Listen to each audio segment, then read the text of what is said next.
Welcome to Dee's Kitchen. We are making bruschetta today, or bruschetta, however you would like to say that. We have all these beautiful aromas in the garden, so we're chopping them up today. We'd like to use about 6 of them, and we're gonna get our other stuff in here first before we do that. Balsamic vinegar, I want 1 tablespoon of that. Got your dish. Olive oil, 2 tablespoons of extra virgin olive oil. And you can always make a half a batch if you just want a very small batch. We use this for a couple different days. We'll have bruschetta in the evenings. Garlic cloves, we're gonna do about 5 garlic cloves. Get those in there. We already did a few of them. So just to make the video a little bit shorter. Those all in there. Oops, I'm losing all my stuff here. This thing's not very good. It's easy to dice them. All right, well, we'll go with that. Clean that out later. I have some tomatoes already started here. I will get the rest of these chopped.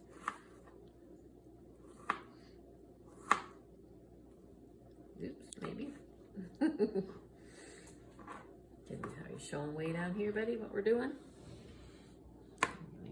Kind of dice them up kind of small so that when you put them on your bread or baguettes or whatever it is you're going to use, they're a good size for that.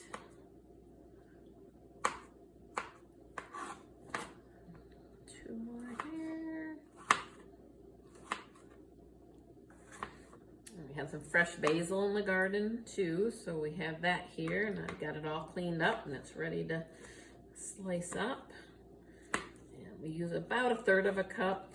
I usually just pick, like 7, 8 leaves, depending on size. Just guess. And that'll get sliced up too and thrown in here. 1 more tomato.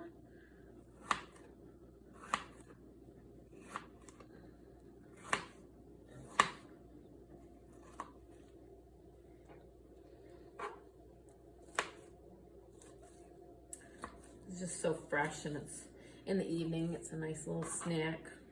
We make it quite often this time of year in the evenings, and that'll be our snack before bedtime.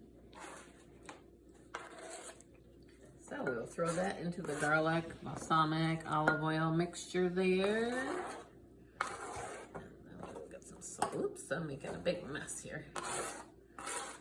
Bigger cutting board than I usually use.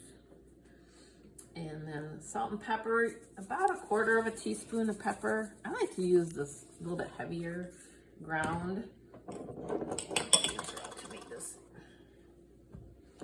Salt in there, about 1/2 teaspoon of sea salt. I just guess, not everything. And then we will take our basil leaves, stack them up. And I already washed them.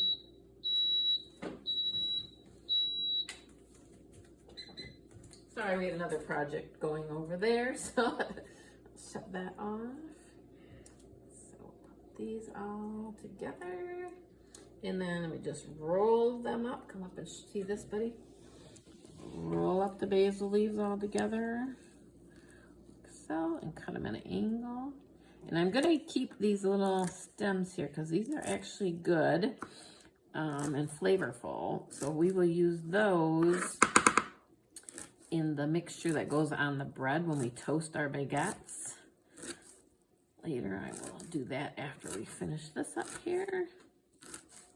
So we're cutting at an angle a little bit here. Makes nice long little shreds. Okay, and then we will throw that in there too. Look how pretty that is, nice and fresh. And then we'll mix it. I didn't put a spoon or a fork out here, but so we have 6 tomatoes. Romas are best, not so juicy and whatnot. 1/3 cup approximately of basil, 5 garlic cloves, 1 tablespoon of balsamic vinegar, 2 tablespoons of olive oil, a half a teaspoon of sea salt, and a 1/4 teaspoon of pepper. And then we will just let those flavors mingle in the refrigerator until this evening, or even tomorrow. You can make this ahead a day and until you're going to use it. So we'll cover that and do that. But in the meantime, I will show you if that tomato would get out of there. I keep this little jar in the refrigerator. This is what I use to butter, so to speak, the baguettes before you toast them.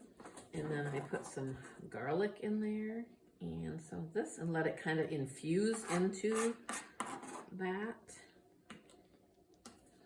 And then I'll take even some of these pieces out of here, bigger pieces, and throw them in. And then that garlic will infuse in there. Not all the peely, mealy stuff at the bottom, but a little bit of that, and we'll let that mix in here and infuse. So then when we butter this on our baguettes, which we'll show you that this evening when we have this, we will go ahead and do that. But for now, we're gonna put this back in the refrigerator. It'll kind of harden up, that's fine. And let it infuse with those flavors of the basil and the garlic. And then we will be all set and ready for bruschetta this evening. Have a good day, we'll see you later, thanks. Okay, we are back. Our bruschetta has mingled the flavors in the refrigerator for a few hours. We are going to cut up our bread here. I like to cut them on a slant. This is the kind of bread we've been buying. We found that it works out pretty good from Walmart, just in the deli department. And so this one's got a lot of big hole in it. That's not going to be very good, but that's all right.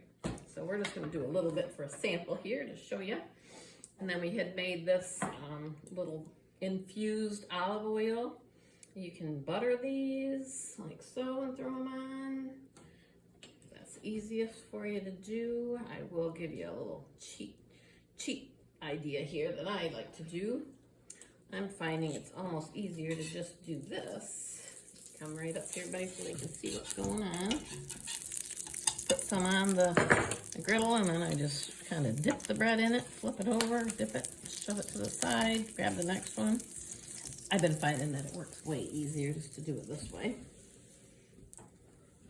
Then butter in each one, throw some more on there when I need it.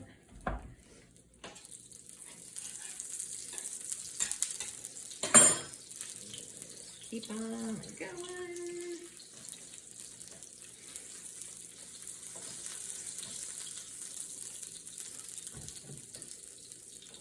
Yeah, hole in the middle isn't the best, but that's okay. Won't hold all of our stuff in there when we get to that point, but one more bit here to finish up this section. We gotta start flipping them before they start burning.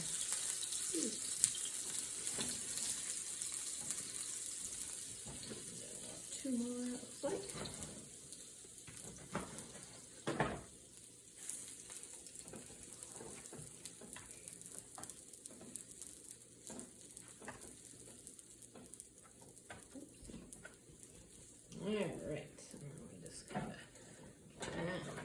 About that for the next time. And then I'm right up here, buddy. You're kind of far away there, I think. Keep flipping them until they get nice and toasted. Try not to burn them. That was not going to be the best. Okay. We'll make it work. It'll get eaten, I'm sure. That won't be a problem. And then we have some Parmesan cheese grated. We can put on after these get all toasted nice. And then we put on our tomatoes. I did not put out a little tray, but I can do this. Set this aside, and we'll just use this here for our display, as you can call it. Coming up close enough to see. Getting nice and toasty. Maggie. Send her up. Okay. I'm busy. Somebody's shooting out there, and she likes to bark when somebody shoots. So. All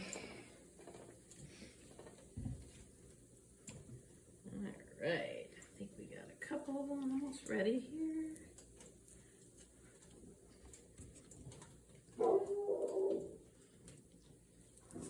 tried to make it nice and quiet in here and not have too much noise, but it doesn't work when you got animals. Alright, that's pretty good. So yeah, I can put her right over there. Oh yeah, this one looks nice. Let's finish these up real quick. Shut the burner off.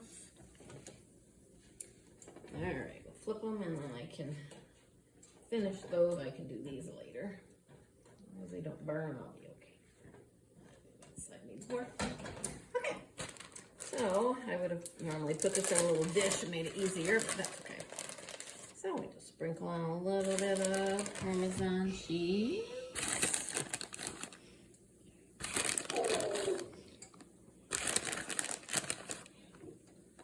Melt on there. That's why I like to put that on first, because this is cold and so the bread is warm, so that way it'll kind of melt a little bit. And then for serving, you can just leave it on the side. People can put how much they like on their own, or you can do them up. For Rick and I usually do them up. He likes a lot on his. I only like a little on mine. Another shot. And that is our snack this evening. A little bit of bruschetta. I'll zoom right up here, buddy, and show how pretty those little guys are. And that is it. So have a great night, and thanks for stopping by Dee's Kitchen.